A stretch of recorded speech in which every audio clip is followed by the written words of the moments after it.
Hi, and welcome to Draft and Compliance. I'm Kane, he's Tom, and we talked with Joe Evangelisto last time about what happens when a 3PAO loses their authorization status. Today, we're talking about the changes in FedRAMP Revision 5. But before we get to that, we're spinning the beer roulette wheel. Remember, I'm apparently going to hate one of the three remaining local beers that a friend of mine in Bellingham bought for us. So, what are we drinking today, Tom? We are drinking, it's called Raspberry Juice on Juice. It's a double IPA. It's brewed right in your neighborhood at Structures Brewery. It's just, I drive by them on the way downtown, actually. Very cool can. It's got some cool artwork. Like a snake on there. With it looks like a pineapple to me. So I don't know. It looks like it's got like some citrus fruit as well.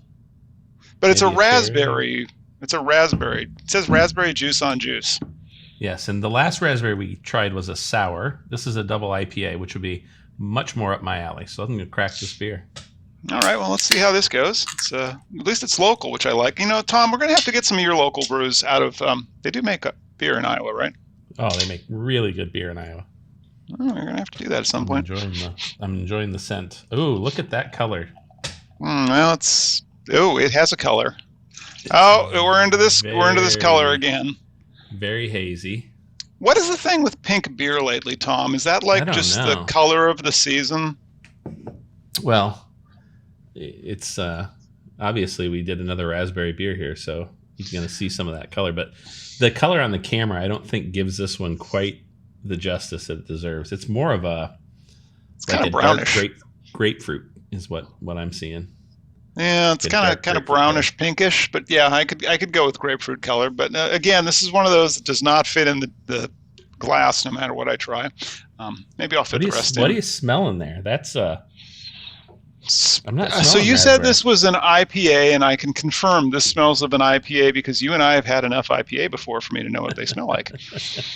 It smells delicious, I think is what you're trying to say.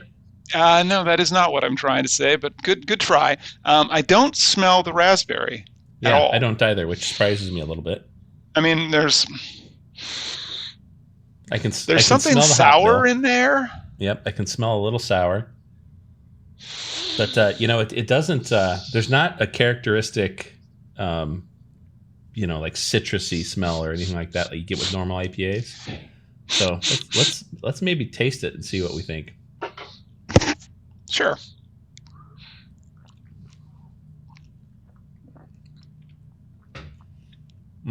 That's unique. So I've never heard you use that word before, Tom. No, instead of getting the unique, the very burst berry flavor that you got on some of our beers. You're right. It is like sour. It is like sour grapefruit right there. It just hit me. I'm getting more of the back end of if you eat a raspberry, there's that front pop of raspberry. That's not this. It's more that subtle back end of the raspberry. It's a back end of something.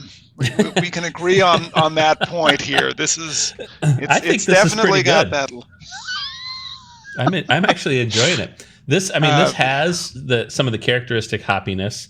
Although it's not overpowering for a double IPA, it's not going to knock you on your socks with the hop. So what makes it a double IPA, Tom? What is a double IPA literally as opposed to a twice. single IPA? Okay, so just double the amount of hops. All right. Well, the head's gone down. I'm going to try one more sip before we really get into it, just to see if it's like that was just an initial thought. I am actually very much enjoying this. I mean, it's not. On back of palate, it's terrible. Oh. I mean, on the front of my tongue, it's inoffensive, but on the back of my tongue, it's just like I don't know why that sour gives me so much joy, Kane, but it does.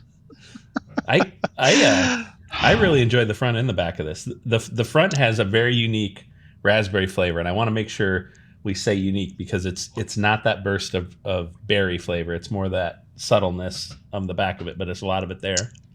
You know, Tom, at some point, you and I are going to have to sit down and drink Lafroig or something similar. Now, Lefroy is not my favorite, but if you think this is unique, Lefroy will clear a room. All right. It's a scotch, I'm coincidentally. game. Cool. It's medicinal. It's good for you, basically, if you That's survive right. it. Yeah. Anyway, we were talking about FedRAMP, and having read the FedRAMP Rev 5 spreadsheet, and we'll put a link to that in the show notes, it mentions a number of changes in the controls across different FedRAMP baselines, like low, moderate, and high. From your perspective, how significant are these changes? Yeah, the word significant is maybe not the word I would use. So essentially, what FedRAMP did was they introduced a new family of controls. So Mm-hmm. supplier risk basically control set. But then with the remaining controls, they did sort of a shell game, which means they moved some controls and collapsed them under a single control. Mm-hmm. They moved controls out of one family into another. Parts and parameters that are in FedRAMP also moved around. So it created a very mixed up view of what people had come to trust with Rev 4. Rev 5 just looks very different because of that. But in terms of significant changes, yeah, there's more specificity with Rev Mm-hmm. 5 than there was over Rev 4, but largely all of the same controls still exist. So if you looked at the So from count, my perspective, then it's significant because, as you said, they played a shell game, and we'll get to the specific control changes in a moment. But you're saying there's not that many like big changes, just structurally things moved around. yeah, I would say if you're looking for big changes, certainly the supply risk Mm-hmm. family of controls, that's a significant change. Um, configuration management had a significant change underneath it. You're now required to use a STIG standard for configuration management, where before you could use a CIS benchmark 1 Boy, control. I remember Stigs. Yikes, that takes me Yep. back. And then there's some additional focus on privacy. Those are probably the biggest significant changes there. Well, let's get into those in some details because, like from your perspective, what are those key security control differences, like in detail, that other cloud service providers need to be aware of, particularly when transitioning from Rev 4 to Rev 5? Yeah, I think folks are going to struggle with the configuration management change. You know, you're talking about a fairly significant step up in terms of diligence and focus with a STIG Mm-hmm. over a CIS benchmark. So be prepared for that. Be prepared to also sort of build a STIG light configuration management guide where a STIG doesn't exist. They'll allow you to use CIS benchmark 2, but I think some agencies are going to push for additional changes on top of that. So that's another place where we certainly see a difference with Rev 5 is there is more leeway by agency now with Rev 5. Mm. Okay. Yeah, something else I was reading in there was to me it felt like you could tailor your controls a little more. So for our audience then, Tom, could you explain how there's that increased focus on customization in FedRAMP Rev 5 and how that affects the role of cloud service providers? Yeah, great question. Essentially, when they say customization, what they're doing is they're nodding to the fact that there are agencies that have different needs. So you might have an agency that comes to you and says, yeah, I know that's what FedRAMP said, but what we really want to see is this level of granularity in that control. That's the customization that's built into Rev 5. The other piece that's important to understand is your ongoing annual requirements with your agency. If you Mm-hmm. happen to use two agencies, meaning you have an authorization with two, you're going to have to get your annual done with both of them going forward as well. Oh boy, that sounds like twice as much fun then. For the same price or for double the price? Do you Probably figure double the with your price. 3PAO? Oh, goody. Certainly, if you can, I would keep your focus to a single agency where possible. I think that makes a lot of sense. And I want to say if you're enjoying the show, ring the bell and subscribe to get new episodes, or just search for Drafting Compliance in your pocket, in your podcast app to listen along. Though I honestly can't imagine the show is quite the same without seeing Tom's reactions to beer. Speaking of Tom, could you walk me through the significance of the POAM management process in the context of transitioning from Rev 4 to Rev 5? Yeah, another great question. POAM is essentially your tool for the transition. So you're expected to do a gap analysis, which anybody who's going to move from one to the other is going to do. I mean, that's sort of 101. But you're going to track those gaps in the POAM, and you're going to give status monthly in your POAM as you know in your continuous monitoring program as to how you're doing on solving those gaps, right? And again, you'll typically have about a year to solve for those gaps. Yeah, I realize we just introduced a term without defining it first. So POAM, plans of action and milestones. And on FedRAMP, Tom, POAMs are, you're allowed to keep them open, right?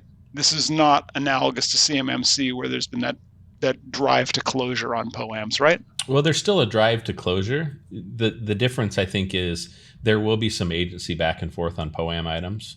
And so if you get an agency that is particularly partnership oriented, they may have a different kind of conversation on a POAM item than you might underneath CMMC. But I'd still consider it a bound start and finish sort of exercise where you're not going to be allowed to just keep something open for eternity. Fantastic. All right. And just thinking also of Rev 5, are there any provisions that cloud providers might find difficult to meet in the new Rev 5 control requirements? Well, other than the STIG piece, bless you. Other than the Thank STIG you. piece, we certainly see the supplier risk family of controls as a significant step up in prescriptiveness. So you have to understand that, and anybody who's in information security right now, Kane, they understand that supply chain risk is a major component of your risk sort of portfolio. And I think it would be remiss if people at this point don't understand right. Yeah, that. I would I'm be pretty sure the disappointed. media has been banging on it for about 5 years now, and some of us were like, yeah, that's old news, folks, but keep going. But before, where you might have been simply checking boxes in terms of your supplier risk program, you're going to have to prove that you're doing that diligence. And so it's going to be a heightened set of controls. And with that comes additional work. And you might, I'm thinking of a large enterprise, you're likely going to have to beef up that team. All right. So a larger focus on POAMs, a larger focus on STIGs, a larger focus on supplier risk management. I think these are all good changes. Something else I was reading, Tom, was how there's something about the transition plan needs to be revised based on leveraged controls by October 3rd, 2023. So that's this year at the start of spooky season. Can you explain what that entails? Yeah, so there's really two important dates of note. The first has already passed us, September 1. You had to have an initial plan kind of pulled together. And then they essentially gave you another month to account for what they call leverage controls, what you and I might call shared controls. It's those integrated cloud service providers in your environment that also have to make changes. They're essentially giving you that month to read what their plan is. Okay, so that's just an alignment exercise then really with the Correct. remainder of our supply chains. You got it. I'm okay, a little so surprised that they only give you a month.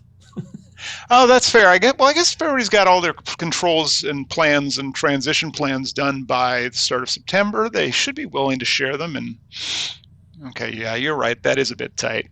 Well, we'll see how that goes, right? Maybe we'll see a pushback on that one. Yeah, I think there is some pushback on that, but so far I've seen no bending on the part of the PMO. So I think the dates are the dates. Fair enough. Well, with that, I've been staring at this. I imagine yours is considerably more empty. I haven't quite poured all of it in there, but I've refilled. I'm going to do it one more time. Let me see if I can fill mine in, having got that top eighth of an inch. Oh yes, look, the rest of it goes in there too. That's fantastic. Yeah, I'm proud of you, Kane. You've taken more of this than I think a lot of the beers that we've tried. So I think this is really good. You know, classically, when we get to the end of the show, I usually take a third sniff and a sip to see if the flavor profile has changed, whereas you've been enjoying it throughout. Yeah. You know, the raspberry so we've been recording for a little while here. I can now actually smell raspberry. It's very faint, but I can smell it. So whatever was on there at the beginning, at least, has changed. Yeah, it's. And you told me that beers aren't supposed to be aerated. I guess because they've got bubbles in, kind of like Prosecco. But how does it taste?